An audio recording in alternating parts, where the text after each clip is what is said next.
guys, ako si Angeline. Nag-aaral, nag-vlog at nagne-negosyo.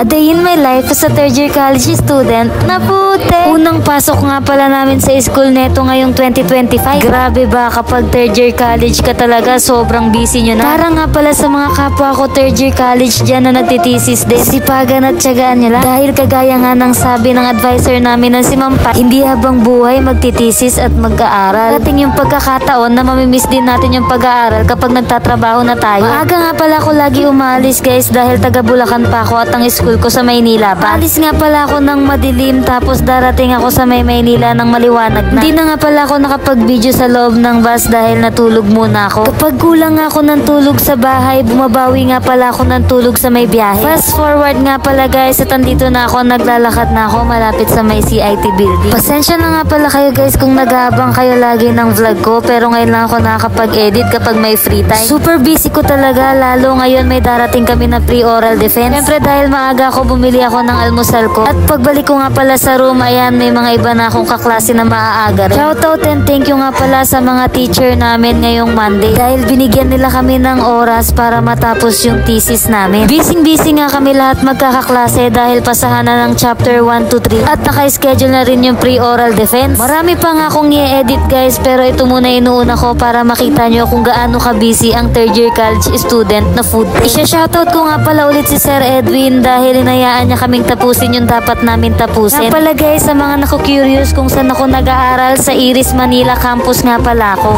At kasalukuyan akong nagtitake ng Bachelor of Science in Industrial Technology, major in Food Technology. Gumastos nga pala kami dito para magpa-print ng chapter 1 to 3. Kung gusto mo nga makapagtapos ng pag-aaral, kailangan mo talaga mag-effort, lalo mag-sacrifice. Dito kasi masusukat kung pursigido ka talagang makatapos ng pag-aaral mo. Kahit gaano ka ka-busy at ka-stress, alalahanin mo yung future mo at family mo. At ayan guys, natapos na nga pala namin ng mga kagrupo ko yung dapat tapusin. Yung about sa research guys ha, paghahandaan na nga pala namin yung para sa pre-oral defense. Iba yung pagod namin sa unang araw ng pasok namin na to. Bago nga pala ako umuwi, bumili muna ako ng pagkain ko. Deserve ko naman mag-shawarma at palamig dahil sa nakakapagod na araw na to. Sa lahat ng student na nag-i-struggle dyan, kayang-kaya nyo yan. Huwag kayong mapagod para sa kinabukasan nyo. Dito ko na lang din pala tatapusin tong vlog na to. Salamat sa panonood. Next vlog naman ulit. Thank you for watching. Bye! Catch a good time, even if it takes all night.